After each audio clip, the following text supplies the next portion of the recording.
Hello there, and welcome back to Chiquita Nicole Speaks. My name is Chiquita Nicole Edwards, and this podcast is where I uplift and empower women to be the best versions of themselves by providing tips and tricks for them to use in their day-to-day lives. Today, we are going to discuss changing your financial legacy. And I have a special guest with me today who believes that it is important for people to be educated in finance. Cynthia is passionate about helping families change their financial legacy. Her mission is to empower individuals and couples on how to manage their finances with confidence and reduce stress. Cynthia has helped many families find financial freedom by coaching them on how to create a spending plan, save money, and pay down debt, all while enjoying life with their loved ones. Cynthia has taken Dave Ramsey's financial coach master training, and she is a certified professional financial coach and is currently studying to become an accredited financial counselor. Let's all formally meet Cynthia. Hey, Cynthia. Hey, Chiquita, how are you? I am so good. I'm so thankful that you are here today.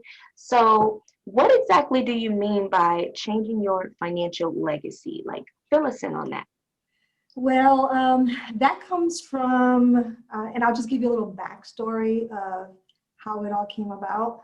Mm-hmm. My husband and I, we going on 30 years of marriage this Yes. year. Yeah, Happy anniversary. yeah, coming up soon. And, but years ago, we were in our own financial mess.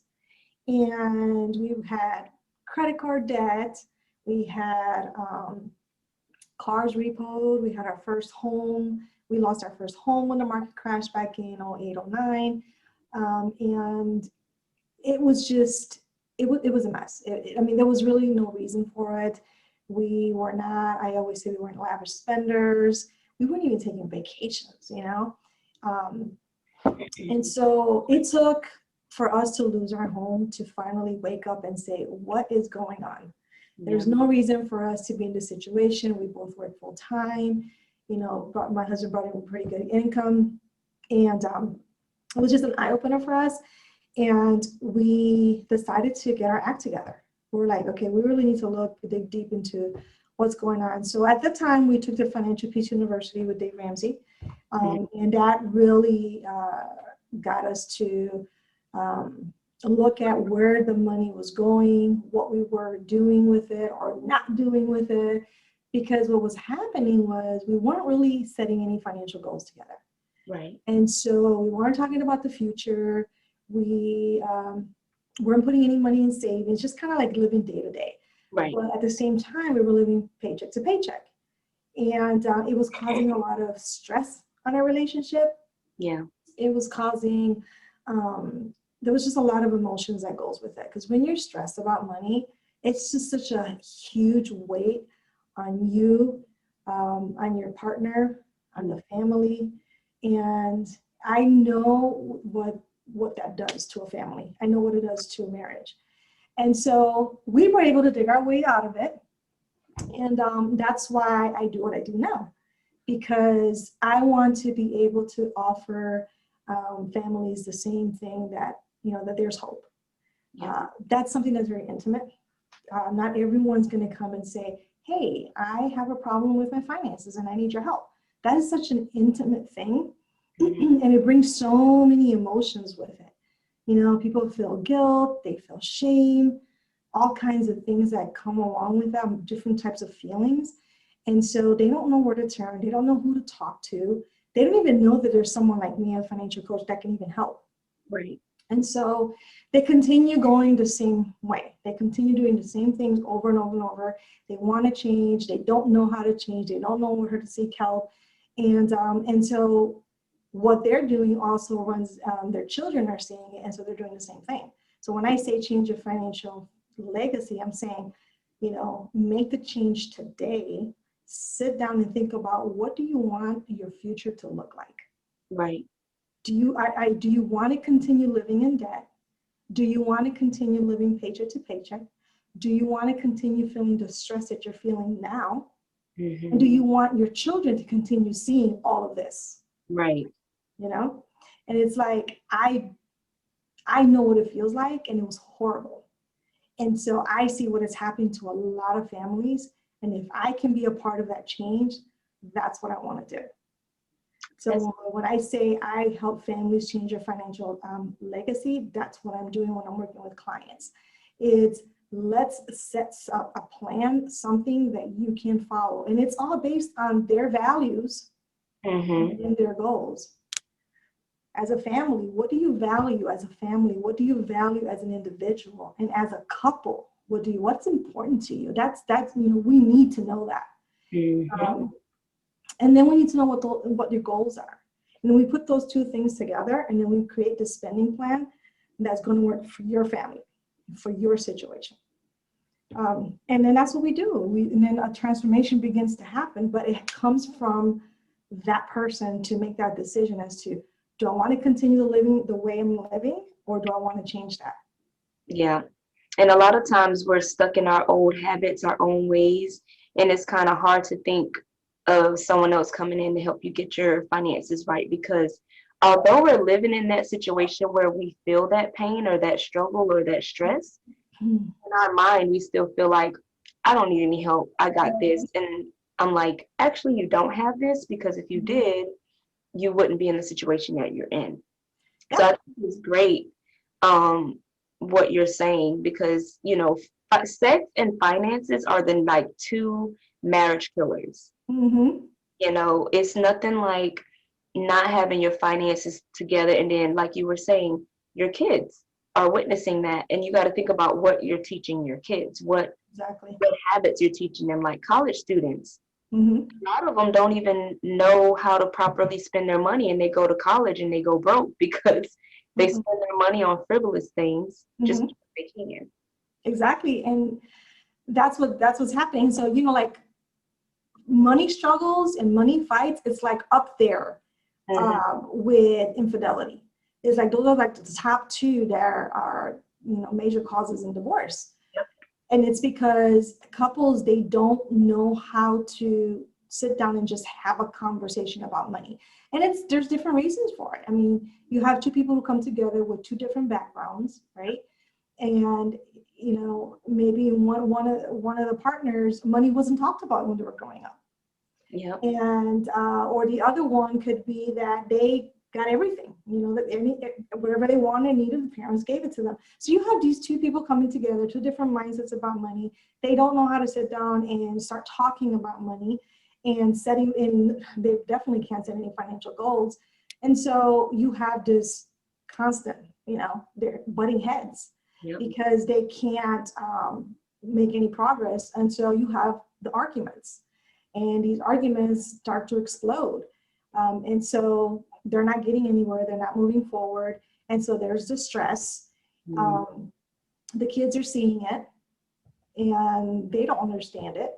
They can't explain anything to the children because they don't have their act together when it comes to the money situation. And then it gets to the point where that's it. They feel like they just can't. This is so big now that they have no other alternative to just call it quits.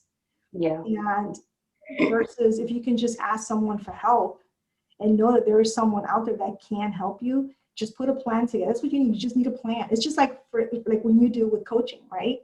And I always tell people it's almost similar to the whole personal training type thing. The personal trainer is going to sit with you and ask you, like, what have you done? What have you tried? Where do you want to go? When do you want to get there? Right. And so you do this whole assessment with them, right? And then you put a plan in place. But who is going to make that plan happen? It's not going to be the personal trainer. Nope. You very well know that. I know. I will tell them in a minute, listen, I'm giving you the tools, the keys to the kingdom, but you got to execute. I can't execute it for you. That's it. And so I tell them the same thing. I say, you've got to get to that point in your life where you're like, I am sick and tired of the situation that I'm in. I know that I need help. I'm coming to you for help, and I'm committed to following through. So I'm never going to tell them what to do. I'm going to give them the tools. We're going to talk through it. I'm going to coach them through it. I'm going to give recommendations. We're going to look at those areas they need to focus on. We're going to make changes here and there. We're going to create this beautiful spending plan. But in the end, that client is going to be the one who's going. They're going to have to make the decision of whether they're going to follow the plan or not. Yeah. You know, I'll be there to encourage them, motivate them, celebrate with them, because every little progress you make, you have to celebrate that. It's just like, a client loses a pound. Hey, let's celebrate that pound. Right? It's only one, but it's a pound, baby. It's a pound. Yeah, it's the same thing. Hey, I have $500 credit card debt and I have $20,000. Well, I just paid off my $500. Yes, let's celebrate that. That's important. Mm-hmm. So that's what I do with my clients, and it's amazing the transformation that happens from when they first start working with me. They're feeling this weight of financial stress, and they may come to me crying, overwhelmed, telling me that they can't sleep at night, thinking because they don't even want to face it because it's like a huge monster, right? Yep. And so it keeps them up at night. And if they're a single parent, all they want is to be able to give their children that financial stability and make sure that there's security for their children. And when they don't know that stress is horrible. And again, they can't sleep at night. Right. But when we start working together and they start to see this plan unfold before them, and they're like, there's light at the end of the tunnel, I've had single parents who have started with nothing in savings to when they're done with me, they have like 2 or 3, months of savings in their accounts. That's great. Debt paid off or on its way to being completely paid off, and still going out with their kids, not sacrificing. Okay, well, I just won't pay my cell phone this month so I can go take my kids out. Mm-hmm. You don't have to do that, I'm a big believer in you should have some spending money. You should be able to go out and have some, have some fun, take your kids out. If you have a partner, go out on a date, just budget for it, make sure there's this money for it and enjoy it. You should be enjoying life. That's important.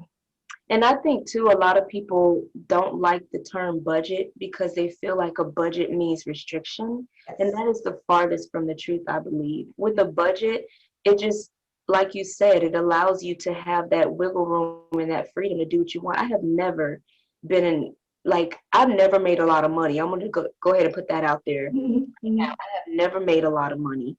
I'm working my way towards that. But I have never made a lot of money. But I have never said, I'm not going to pay my rent so that I can do this. Or I'm not going to pay my cell phone bill so that I can have fun. Because for me, paying my bills is a priority. And also, paying yourself is a priority. So whatever my check is, I don't care if I have to pay myself $5. I pay myself $5. I pay my bills. Whatever is left over is whatever is left over. Mm-hmm. So, I think if we adopt the mindset of making sure we pay ourselves and our bills first and not counting money we don't have, because I hear a lot of people say, oh, I'm expecting my income tax return in a couple days, so I'm going to go buy this, that, and the third. Well, the income tax money ain't there. And then if the income tax money ends up being less than you anticipated, or there's a delay, then you're in a pickle because you spent money that is not sitting in your bank account. So I always try to tell people, I'm not spending any money that I don't physically see. I may know something is coming, but if I don't physically see it in my bank account, I'm not spending it. So, what is your take on that? What would you say? Well, see, that's exactly what I'm going to go back to what you said. So people are scared of the word budget. I have heard people say, oh my gosh, if I'm going to get a budget now, she's going to tell me I can't spend my money. Well, first of all, I can't tell you to do anything. Right. I can't do that. And that's why I use the word spending plan. Right. Because the whole point of having, and we're going to go back and forth, spending plan or a budget, is you are forecasting, okay, the next month, the month after that. You can forecast a year if you want to. You're going to put that, okay, my base salary is X amount of money, and this is what it is. And I'm going to give every dollar a name, right? That's the whole point. So that before that month starts, before that money even comes in, you know where it's going. Anything extra, overtime, commissions, income tax check, anything that comes extra, yeah, you can jot it in there. Okay, I expect to have some overtime. I expect to have that income tax. And if it comes in, this is the game plan. This is what I'm going to do with it, right? It's not, oh, well, it's coming in the next few weeks, so I'm going to spend it today. You can't do that because, like you said, if it doesn't come in, now you find yourself in debt all over again. Yeah. And if you've never gotten out of the debt, now you've just added debt to the debt you already have. And then that stress is there. It's like, okay, what am I going to do now? Because you just don't know. So you can't depend on overtime. It's there, maybe. You know, the employer may say, okay, yeah, you have overtime. And then all of a sudden they said, that's it, no more overtime, it's done. And Right. you were saying, oh, I was going to do all the, you know, I just got into this, you know, I bought this furniture. Depending on that overtime, now I'm not getting it. What do I do? Right. That's why you don't do that. When the money is there, that's when you go and buy. So I always tell people that make sure that the things that you really need are covered. So make sure that you have food on the table. Okay, make sure that there's shelter, that you have a roof over your head. Make sure that you have clothes, and make sure that you have transportation so you can get to and from work. Right. Those are important. And then you take care of paying yourself. So put money in savings accounts. You got to have an emergency fund. Yes. There's always an emergency. It always happens. Yep. Make sure that you pay yourself in that sense that you're putting money in savings. And then start budgeting everything else that needs to get paid for all of your bills. And then plan for how am I going to pay off my debt now? You know, what's going to be the best way to pay off that debt? Do you want to go the snowball method? Dave Ramsey talks about it. The smallest balance to the highest, or do you want to go from highest interest? You have to make that decision. So when I work with a client, we decide what's the best method for them. What's going to help them, really stay motivated. Some people like to go with smallest balance to the highest because as they see those little ones being knocked off, it just gets them all excited. And they're just like, okay, yeah, I'm attacking the next one, right? Right. Every client is different. So budgeting, it's a great tool because you're not just, okay, because a lot of people will spend their paychecks before they even come in. Oh my gosh, yes. And they wonder, it's like, why am I always up negative? Why is this happening? Well, because you're not actually writing it down. Yep. And there's so many tools out there. I mean, you can use an Excel spreadsheet, you can use a notebook if you want to, you can use an app, but do something. Right. Do something so that you are not just spending your money all crazy and not really knowing what's going on. You've got to have a way to track. And then not only that, you've got your budget laid out. Every week, go back and look at it and say, how did I do for that week? Right. I budgeted X amount of money for groceries. Did I stay within that number? Or did I go over? If I did, what do I need to do next week? Because I have a budget for the whole month, right? But then you've divided it either weekly or bi-weekly, depending on how you get paid. Right. Did you stay within that? Did you go over? What do you need to change? Because there's certain things that you are under your control and other things that are not. Like your mortgage is already set. Your rent is set, right? Right. That's if it's 1,000, is it 1,500? That's going to be the same thing every month. Your car payment, that's going to be the same thing every month. But other things that you can control. Yep. You can control what you spend in groceries. You can control how many times you go out to eat. Definitely. Those are things that you can control. So you have to not just have that budget set up, but visit it every week or every bi-weekly and how am I doing? This is my goal for the month. Am I heading in that direction? Yeah. What do you feel about, because for me, I personally, when I do my budget, I always budget more than what is anticipated. And what I mean by that is, say for instance, my light bill is typically $100. I'm going to put my budget at $150. And the reason I do that is because that way I don't go over. So say my income, I'm just throwing some numbers out there. Say my income is $1,500 bi-weekly, right? So I'm going to want my numbers to equal like $1,400. You know what I'm saying? Less. That way I'm not like hitting right at my budget, because there are times you might get some extra money from somewhere, a blessing or whatever, that into my budget. That's just like extra. You know what I'm saying? Like, what is your take on that? Well, it's always, sometimes like you don't always know what your, for example, your light bill is going to be, right? So one good thing to do is go back a year and look at your monthly, bills for the entire year, like say for your light bill. And what you can do is you can take an average of what that was, and you can put that every month on there. So a lot of times you're going to have, you may, your average could be, let's just say, I don't know, 120 a month. And you put that 120 a month, but 2 or 3 months out of that, your light bill will be like $95. Well, you just did like exactly what you said. You put in 120, you only spend 95. When you update your budget, ooh, I only spent 95. I have this much money left. What do you do with that extra money now?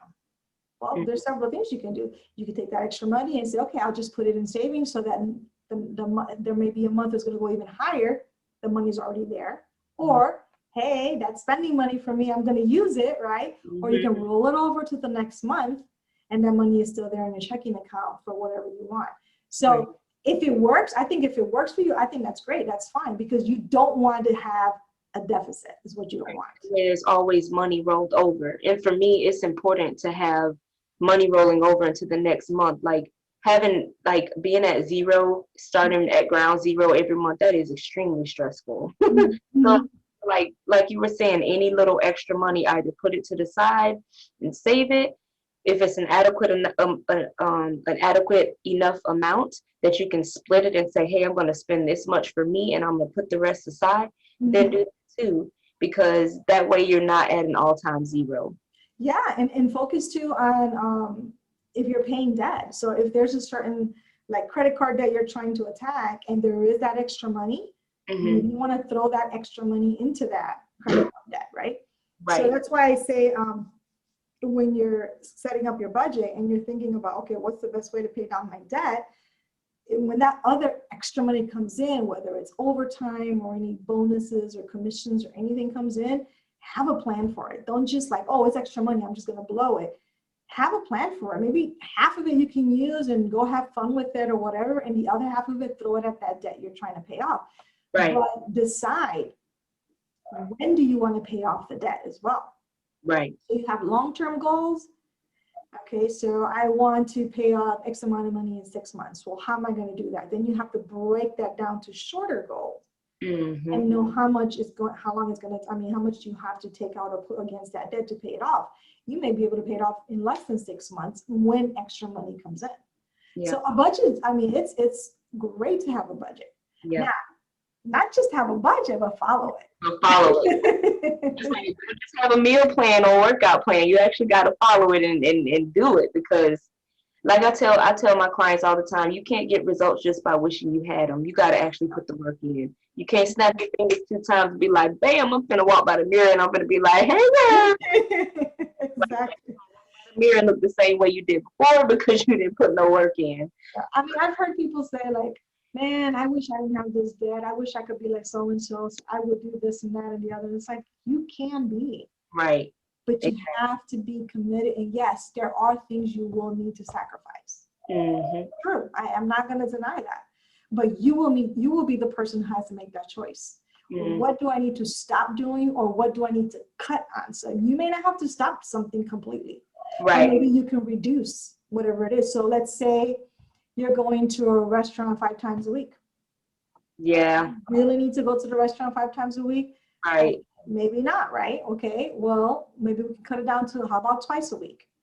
If that's important because as a family they do that, or as a couple they need tech as a way to de-stress, okay, well, can we reduce it to 2 times a week?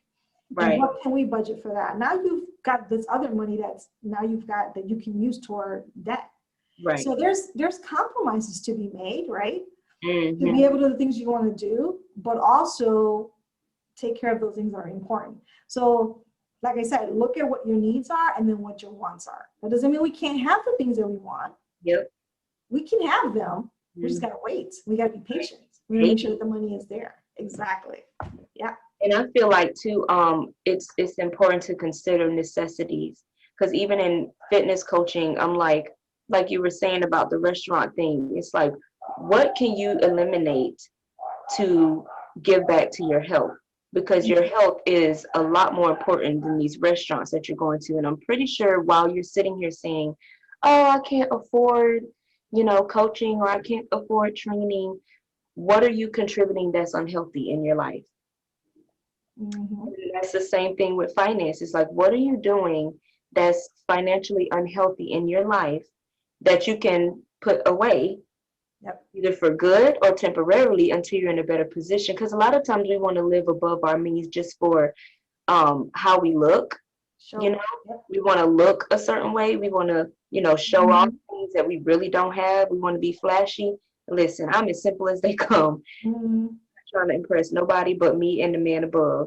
Right. So at the end of the day, it's not about what other people think of you. It's about what you think of yourself. And if you need to get your finances in order and make some sacrifices, there's nothing wrong with that, right? Yeah, no, no.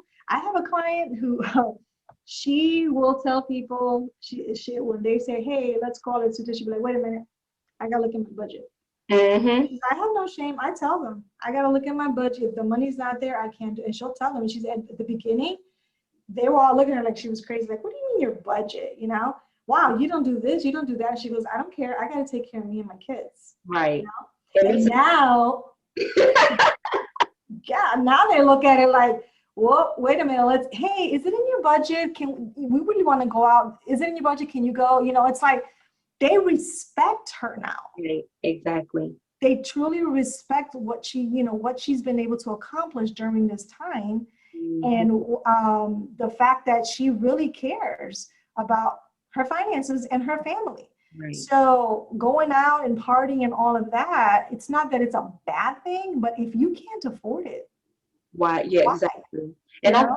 think this too. If the people who are trying to persuade you to spend money you don't have is not going to give you the money when you need it, they shouldn't be telling you to spend it. Mm-hmm. I think that this client of yours who is setting those firm boundaries, I'm big on boundaries. Mm-hmm. Firm boundary that, listen, I'm going to check my budget, and if I can't do it, I can't do it. You can tease me all day. At the end of the day, you're not paying my bills. So unless you're going to pay for me to get in or pay my way, Mm-hmm. you can keep on stepping because, Exactly. and that's what a lot of people are afraid to do. And my mom is the same way. She's been that, and I think that's why I'm the way I am with my finances because of my mom. She's that same exact way. What before we go shop, before we do anything, let me go check my budget. She would go sit in the room for it seemed like hours, getting her budget together before we went shopping. Mm-hmm. And okay, I know how much I can spend. Let's go. Yeah. All the time, and she's still that way to this day. Mm-hmm. So Yeah, like a lot of people don't like using like cash, and I get it. Not a lot of people like it. For one thing is if they have cash in their hands, I'm just gonna blow it. Others are like, there's something about I only have $50. If I go to the store and I go to that register and it's $52 and I know I have to put something back. right. And it makes a difference. It's like it really makes you think about spending that money. Yeah. So I tell people if you can't have the cash, then if you have an account that's just for your cash, then use it the same way you would use like if you had cash in your hand. Right. But if you're using a debit card at all times or all your money is mixed in together, it's so easy to go to that register and it's like, okay, my budget was $50. It's only $2. You swipe that card and then you do it again. Before you know, at the end of the month, you're probably negative like $100. And you're like, how did that happen? Mm-hmm. You And know? I do that with my Cash App because at one point I didn't really use my Cash App much, but I was like, you know what, I'm gonna try something different. I'm gonna get a Cash App card because I really don't feel safe carrying cash. One, because I'm extremely clumsy and I lose things, Mm-hmm. and two, it will sit in my wallet and I'll forget it's there just because I'm not accustomed to carrying cash. So what I did was I was like, okay, I'm gonna get me a Cash App card and I will send a certain amount to that card once a week or once a month. And whatever's on that card, that's my spending money. Mm-hmm. I have my savings, I have my Cash App spending money for fun, whatever amount that ends up being. And I have my other, my main account where I pay my bills and stuff like that. So if I want something and I look at my Cash App card and this is what I have, this is what I'm getting. When I go out to eat, this is what I'm getting. And that helps to keep yourself disciplined and not be tempted to get a credit card or one or two or three, because at the end of the day, a credit card is not your money. It's someone else's money that you got to pay back. So at least with my Cash App card, this is my money that I put in there and that I don't have to pay back because it's mine. That's right. That's right. Yeah. I mean, that's how it works, and it's like, I tell people all the time, if you're not going to have, it's important to have someone who's going to support you. Be surrounded by people who are going to support you, right? Mm-hmm. It's in anything you do. If you're an entrepreneur trying to start a business, you don't want to be around negative people. You don't want to be about people who are going to bring you down, right? Who are going to talk about you and say, hey, are you sure you're doing the right thing? Are you sure this is what God wants you to do? You know, always like putting these negative thoughts. You don't want to be surrounded, because what's going to happen? You're not going to be able to move forward. The same thing when you're working your finances and you're trying to get things in order, and you have your own goals for yourself, for your family. Yeah. No one else is going to pay your bills. No one else is going to do anything for you. You have to be, you know, set like, this is what I'm going to do regardless. So and another thing is, let people know what you're doing. Right. It's nothing to be ashamed about. Let people know and say, you know what? I've decided to get serious about my finances. I'm going to get out of debt. I'm going to change my family's financial legacy, our future. I'm going to make sure that we're well set, because I don't depend on anyone else. Mm-hmm. And if you're not going to help me, then you need to back off and let me do what I need to do. I agree. Not everyone's going to understand it, but that's okay. Mm-hmm. You know, that's okay. So if I tell you that I can't go out with you, just, you know, to grab a burger or whatever, it's because I really can't. I just don't have the money for it. But when I can, I will happily go with you or grab a burger or whatever it is, you know. But you have to set those boundaries. You have to let them know. And it's good to have accountability too.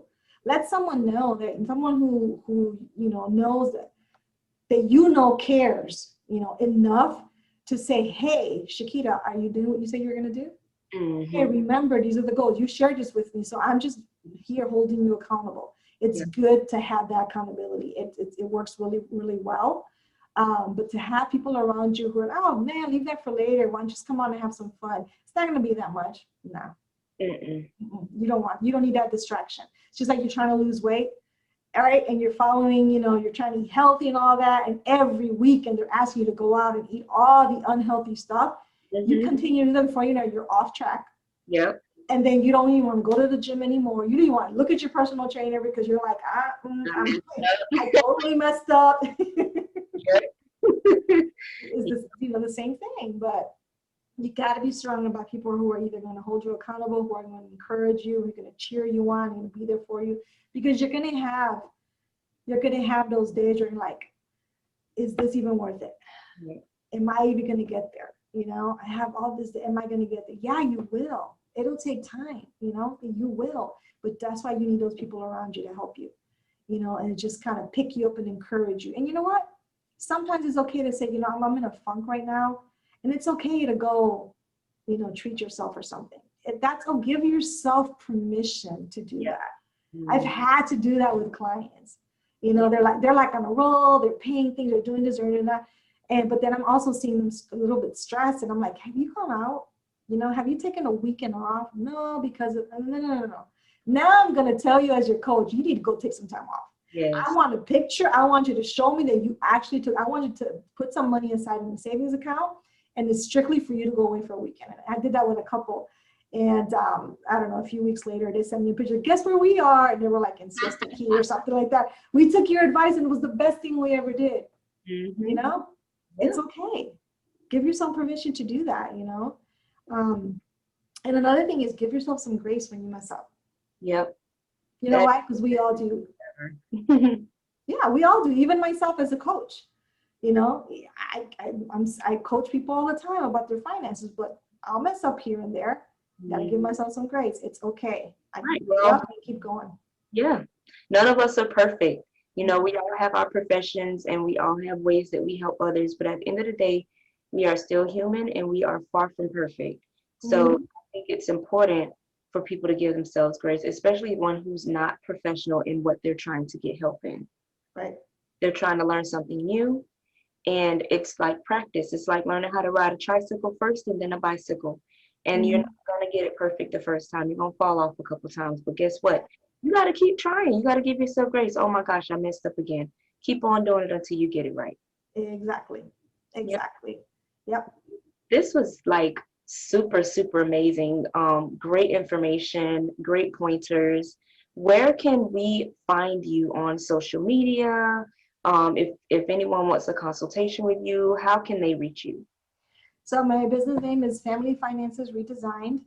Yeah, I have my website, familyfinancesredesigned.com. My social media handles for Instagram and Facebook are the same thing, Family Finances Redesigned. I'm also on LinkedIn. You can find me under my name. So it's Cyndia, Cyndia Rivera at Family Finances Redesigned. I offer a 15-minute complimentary consultation. And it's a really good way for me and the person to get to know each other, me to know, where they're at in as far as their finances go, what their challenges are, what they're really wanting to accomplish with working with me, and see if we're a really good fit for each other. And it's complimentary. And then, yeah, they can reach me through any of my social media, website, and they can send me an email. It's Cyndia@familyfinancesredesigned.com. Awesome. Well, all the information she provided will be in the description. So feel free to take a look at that for easy access. And again, thank you so much for being here, Cyndia. You provided some amazing tips. I think it's important as not only women, but just like you were saying, families, kids, teenagers, college students, to get their finances in check and be okay with it, be comfortable with it.